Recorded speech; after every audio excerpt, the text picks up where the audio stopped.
हम मिलेंगे विश्वनाथ पचेरिया जी से, जो राजस्थान से आए हैं। तो विश्वनाथ जी, आपका स्वागत है हमारे कार्यक्रम में। और सबसे पहले आप अपना परिचय डिटेल में बताइए, आप राजस्थान में कहाँ से बिलोंग कर रहे हैं, आपकी राजस्थान की लाइफ के बारे में बताइए। मैं राजस्थान के अंतिम छोर शेखावाटी अंचल के सूरजगढ़ में सेठ गौरी शंकर जी पचेरिया के घर जन्मा, और उनके संस्कारों ने मेरे को इतना बल दिया कि मैं अपने छात्र जीवन से ही राजनीति में उतरा, और अग्रवाल समाज सूरजगढ़ में स्थापना करने का श्रेय भी मेरे परिवार और मेरे पिताजी को ही मिला है। तो छात्र संघ राजनीति से आप जुड़े हुए हैं, तो उसके बारे में बताइए। छात्र राजनीति का जहां तक आपने सवाल पूछा, मैं राष्ट्रवादी विचारधारा से ताल्लुक रखने वाले छात्र संगठन अखिल भारतीय विद्यार्थी परिषद से जुड़ा हूं, जिसकी मुख्य भूमिका रहती है ज्ञानशील एकता परिषद की विशेषता।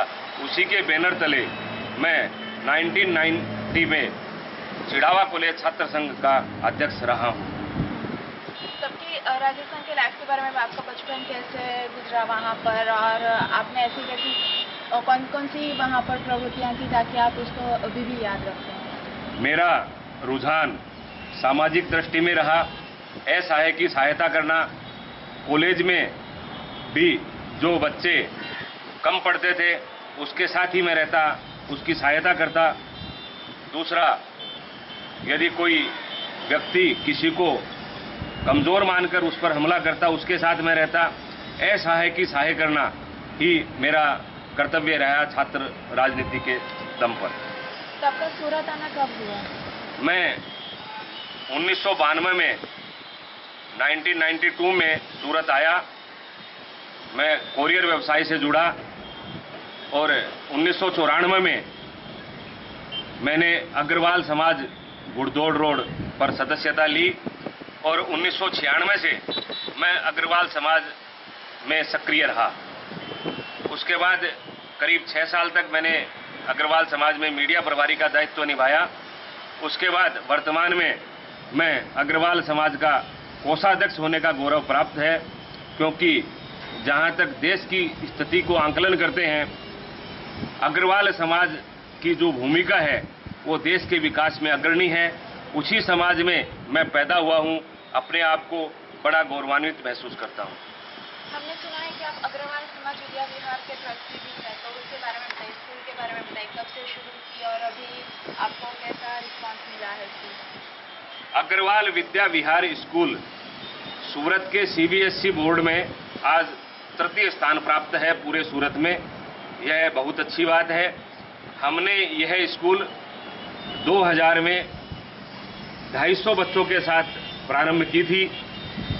जब हम विज्ञापन भी देते थे एडमिशन ओपन का, पिछले 5 साल से एक भी विज्ञापन एडमिशन ओपन का नहीं देते हैं। 2700 बच्चे पढ़ रहे हैं, 5 सेक्शन है, और क्वांटिटी के साथ साथ क्वालिटी का रिजल्ट वहां आ रहा है। तो आप और कौन कौन सी सामाजिक संस्थाओं के साथ जुड़े हैं? मैं राजस्थान युवा संघ ट्रस्ट, जिसके माध्यम से छायड़ों के साथ 3 करोड़ की लागत से जो हॉस्पिटल बनने जा रहा है, उसमें भी मेरी भूमिका है। मैं उसमें ट्रस्टी और सलाहकार हूं। हम साल में एक फंक्शन होली का करते हैं, उसमें भी बड़ा सांस्कृतिक चित्रण रहता है। और जहां तक धार्मिक प्रवृत्ति का सवाल है, जो श्याम सेवा ट्रस्ट द्वारा जो निर्माणाधीन श्याम मंदिर है, और आध्यात्म चेतना चैरिटेबल ट्रस्ट द्वारा जो वेसू में अच्छी राहत दर की दुकान खोली गई है, उसमें भी मैं सहभागी हूँ। तो राजस्थान के कल्चर के बारे में हमें बताइए। मैं राजस्थान और गुजरात को दोनों को एक ही दृष्टि से देखता हूँ। राजस्थान और गुजरात सहोदर भाई हैं।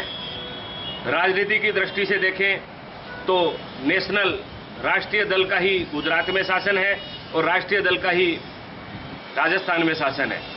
संस्कृति की जहां बात करें तो होली का महत्व है, जहां राजस्थान की ओर है वो अब गुजरात में रंगने लगा है। गुजरात में जो डांडिया का जो रंग है वो अब राजस्थानियों पर छाने लगा है। क्योंकि दूध में शक्कर की तरह गुजरात में राजस्थानी मिला है और दोनों एकदम प्रेम और मोहब्बत से रहते हैं। तो जब आप सूरत आए तो कभी आपको यहाँ पर रुकने के लिए या किसी तरह की कोई परेशानी आई? नहीं, क्योंकि हमारे शेखावाटी के लोग यहाँ पहले से दृढ़ता के साथ बिजनेस में लगे हुए थे। उनकी आदत की पेढ़ी भी थी।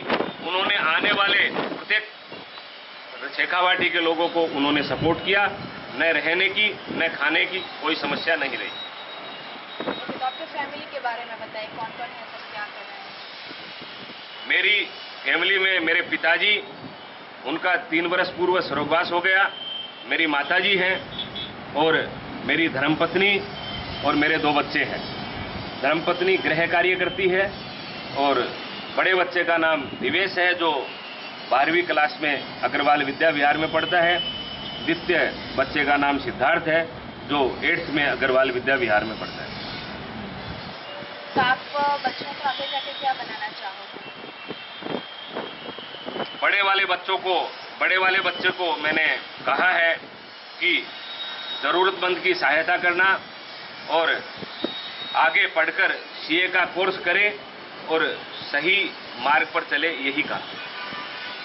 ओके, और आप इतने बिजी रहते हैं, काफ़ी जगहों पर आप ट्रस्टी हैं और इतने बिजी रहते हैं अपनी लाइफ में, तो परिवार को किस तरह से कब देंगे? परिवार को समय देने का जहां तक सवाल है, परिवार को समय 6 दिन में सोमवार से शनिवार तक ही दिया जाता है। रविवार का जो समय है वो परिवार को, हमारे सामाजिक लोगों को देने में नहीं आता है। कुल मिलाकर परिवार में पत्नी और बच्चे इस दिन के लिए नाराज ही रहते हैं, क्योंकि रविवार का दिन बच्चों और परिवार के लिए होना आवश्यक है। परंतु जिनके लिए जाते हैं वो भी परिवार ही है, वो भी अपने बच्चे ही हैं, तो कोई दुराव नहीं है। ओके, तो ऐसी कौन सी बात है कि जब आपको अपने गांव की ज़्यादा याद आती है और आपको लगता है कि नहीं, अभी काश मैं अपने गांव में होता तो कुछ और होता? जो मित्र मंडली जिनके साथ अध्ययन किया, जो अभी गांव में हैं, गांव की वो हवा, गांव का वो खिलौना, गांव की वो बातें, गांव में हम जो थड़ी पर बैठकर जो मनोरंजन करते थे, वो बातें अभी भी याद आती है, मस्तिष्क में घूमती है और कभी मन करता है कि दौड़ के वहां जाऊं और दोस्तों से मिलूं। इसीलिए वर्ष में एक बार हम राजस्थान जाते हैं, गृहनगर में, वहां बैठकर हंसी ठिठोली करते हैं। तो विश्वनाथ जी, आपने इतनी अच्छी सारी बातें हमारे साथ शेयर की और हमारे दर्शकों के साथ शेयर की, इसके लिए आपका बहुत बहुत धन्यवाद। धन्यवाद आपका, आपने मेरे को सुना। धन्यवाद।